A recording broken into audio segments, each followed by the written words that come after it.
Hi, everyone. Thank you for joining. Obviously, this is a turbulent day in the markets, but let's try to focus on a bit in the supply chain and the impact this can have in building our company.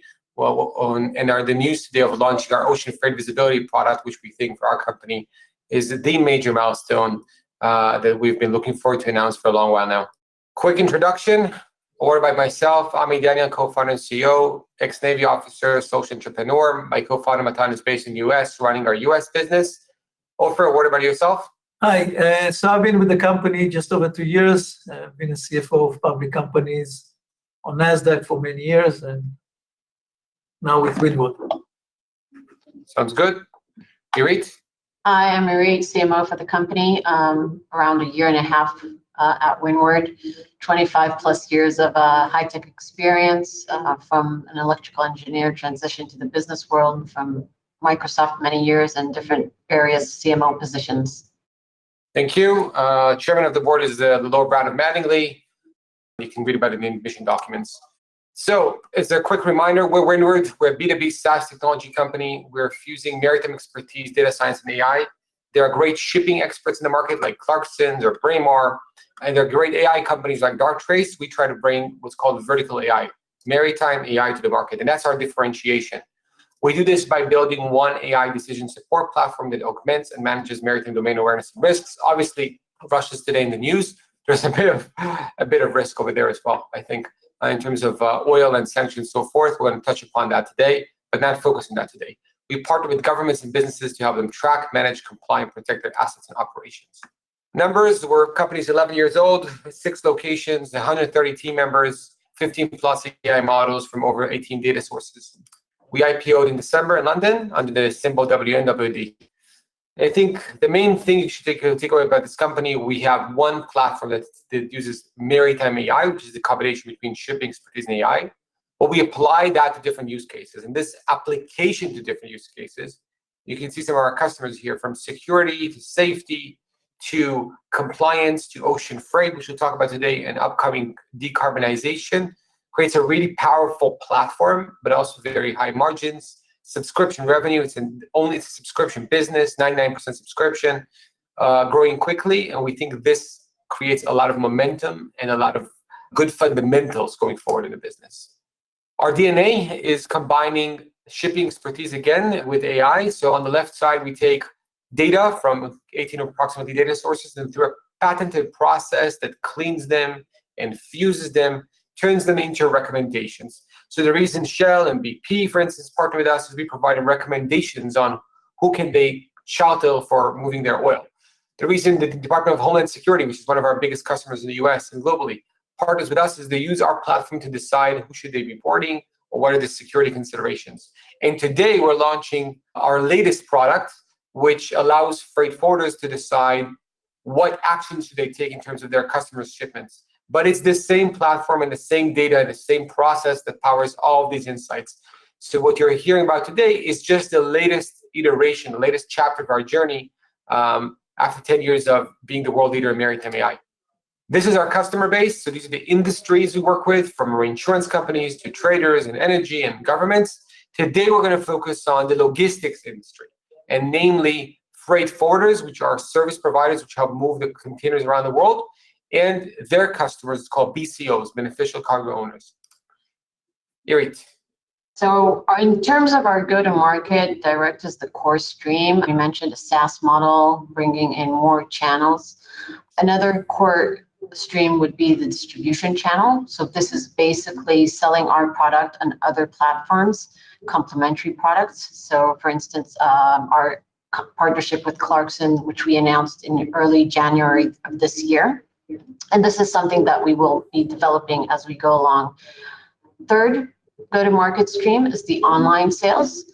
We launched in Q3 of 2021 an online portal, and kind of think of it as e-commerce for the shipping industry, enabling us to sell a Windward Light model, so one-offs of compliance reports and such as. So for those that are not looking to have a full agreement with Windward, but just to have a simple one-off each time. So in terms of growth, obviously we are very proud of our 2021 results with a huge opportunity of growth moving forward. And to capture that opportunity, we have 4 key areas to focus on in our strategy. So first of all is new logos. We've reached over 80 new customers in 2021. So that's nearly doubling for where we started this year. And different verticals from HSBC to soccer trading, travelers insurance. Second is our existing customers themselves, which represent an exciting growth opportunity. With our innovation to the platform and additional offerings, we have the opportunity to expand those customers themselves. Third is our online portal, which we touched on a few minutes ago. We see a new addressable market through that, kind of like the long tail of smaller customers.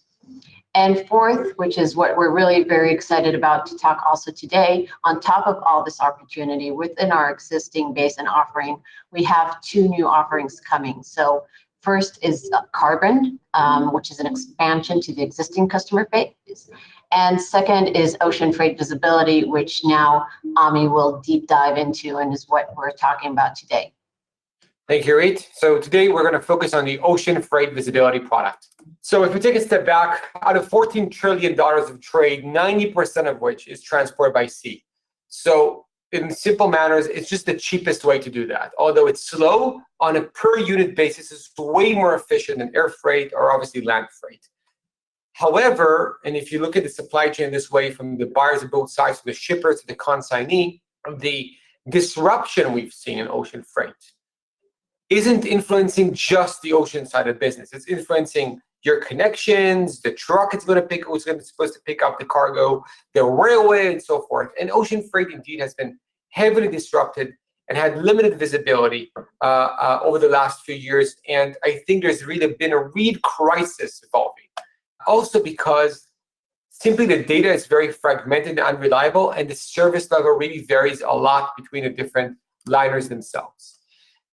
And obviously, I think in the world today, and if you look at all the benchmarks of investment in supply chain technologies, of companies in the supply chain business, even Hyperloop said on the FT yesterday that they have pivoted to a supply chain solution from a transportation solution or human transportation solution. There are 2 ways to solve this problem generically.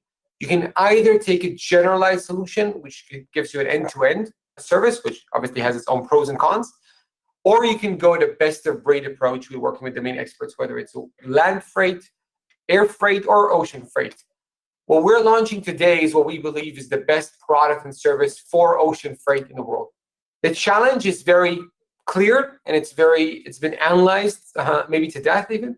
It has never been ever in the history of mankind more expensive to ship a box from point A to point B, and is also at the same time has never been less reliable to do so. So from about 80% reliability of ocean liners, which means you would have known 80% of the time if your cargo is going to be on time, right now we're dropping to about 33%. So that means only 1 out of every 3 shipments arrives on time. And it's really mind-boggling considering everything we've seen. There's also a big impact on demurrage and detention charges, just because these cargo owners are paying so much more for demurrage and detention. And if you look at in the number perspective, there are 5,400 operating container ships with a total capacity of about 24 million TEUs. The global container port traffic is estimated 800 million TEUs or so per year, which means about 400 million containers. And every container is touched upon by 17 to 19 stakeholders. Now, just like air travel and that thing we used to know when we used to travel, ocean containers also are making a big use of transshipment. So about 40% of the ocean containers are being transshipped, which means they can miss that transship in case of delays. So it's a big problem that touches a lot of people in the world. What are the key challenges and what's the key opportunity? So first of all, there's all around demand for improved customer service. We all are consumers as well, and we're used to opening our phone, opening the Amazon app, ordering something on Amazon, and getting it in 5 hours or in a day. So we expect as consumers full visibility, but then when these consumers go to work and put on their hat as logistics professionals, they don't get anything near that. The customer experience is really outdated, I believe, as well as the visibility of the cargo. The cargo visibility is partial, it's late and inaccurate. Freight forwarders and customers alike are oftentimes the last to know. They know after they've missed the transshipment, not even thinking about early enough to do something. There's a heavy reliance on manual work or reactive tools. So in ocean freight and freight at all right now in the world, by and large, they use this thing called phone. And this is the main tool to gain visibility. And it's just such a big opportunity. So Gartner predicts that by 2023, 50% of the global product-centric companies will invest in a real-time transportation visibility platform. And Gartner has also analyzed the CAGR is more than 35% a year. So it's obviously massive, massive opportunity. So we're launching Windward Ocean Freight Visibility, the first maritime AI product in the world to help you with ocean freight visibility and managing proactively your shipments. What you get is a single source of truth, global coverage, all the containers with best-in-class insights, real-time visibilities, and alerts for critical delays. This product puts the freight forwarder back in control, and it does that by leveraging maritime AI. So maritime AI is how we combine domain expertise and AI to create new insights. So by ingesting vessel movements and AIS data, which is basically vessel transmission, which we believe we're the best in the world in building and transforming into insights, adding to that schedules, ports mapping, container status, ownership information, carrier information, weather information, and ingesting that with maritime AI, we produce insights. Predictive ETA for containers, risks of delay, reasons for delay, real-time locations, and port congestion. Or in other words, everything you've been reading in the news that people want. The idea is to partner and help of the 47,000 or so ocean freight forwarders, and in the later stage, the 250,000 cargo owners in the world, to take back control and optimize their supply chain, being the first to know, proactively mitigate risks, streamline customer service, increase reliability, and do that in a scalable way that actually reduces demurrage charges. Let's look at two real case studies. So we're launching today with 3 paying customers: Cargo Amafol based in Israel, DSV, the global leader in transportation, one of the biggest freight forwarders in the world, and Metro Shipping based in the UK. So this is a solution that's been built shoulder to shoulder, toe to toe with leading customers around the world, and is already commercialized. So this is not a launch of, hey, you might be able to buy this in 6 months. The sales teams, the marketing teams, the product teams, it's all lined up with guns blazing as of an hour ago. So this is a real case study. In October 7th, a real container leaves Antwerp in Belgium to Busan in South Korea. Now it was scheduled to arrive to Busan on November 12th after a transshipment in Singapore on November 1st. 5 days afterwards, the carrier updates the voyage information with the details of which vessel's supposed to pick up the container. And then our platform alerts automatically and says, whoa, flag Mr. Customer, you should look at it again, because the vessels who is supposed to pick up the cargo will arrive 7 days before the cargo will arrive. Think of yourself in an airplane. You land in New York, would you wait 7 days for the next plane? Probably not. So this is the point where the customer gets the alert. On October 30, the carrier updates to a new transshipment vessel and pushes the ETA back to November 10th. So we were able to provide an alert 18 days prior to the carrier, allowing the freight forwarder to be proactive. At this point, he would have been able to alert their customer, tell them maybe we should reroute another shipment, maybe we should send something else via air freight, via land freight, maybe we should do something about it, we should book another transshipment. You can do all kinds of actions. But if you don't know, you're in the dark and you don't have the time to react. A second case study is an unplanned transshipment added in transit. So it's September 11th, a container leaves Qingdao in China aboard a vessel that was supposed to reach the port destination of Ashdod on October 20th. At this point, we provide an alert that we don't believe that this is correct because that vessel has never called Ashdod. So at this point, the customer knows that although it is expected to arrive on October 20th, we don't think that will actually take place. Only on October 9, the carrier adds Piraeus as a transshipment port, but he leaves the ETA as October 20th. And eventually it arrives 21 days later than scheduled on November 9. In this case, our AI provided an alert 28 days prior to the carrier, allowing the freight forwarder to be proactive. Now, remember, let's go back to the numbers. There are 800 million TEUs a year, which is about 400 million containers. 30% come on time.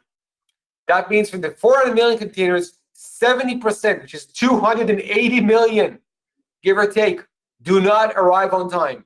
So you have a version of this 280 million times a year, and about 17 to 19 stakeholders care about that. That is why we're so excited from this launch, and that's why we believe that this can propel the growth of this company. And this was one of the main reasons for taking this company public in London. So how does it work? It's very simple. Every freight forwarder, every cargo owner has the key numbers and information about their shipments, their bill of lading number, container numbers, what's called a SCA code. That's all they need to input into the platform. The platform then in real time connects to our database and all the carriers in the world. And the output is the Windward ETA, the carrier ETA, and various other information that is critical for planning, for operations, and for billing.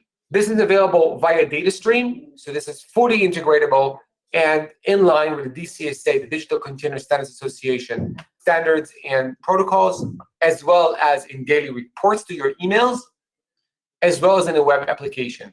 So no matter if you're a small freight forwarder, an SMB that runs 30,000 containers a year, for you, you can just pay up and get a web application. Million or 2 million volume freight forwarder a year, like the Big 10 or the Big 20, and you want this fully integrated into your platform and accessible to your customers.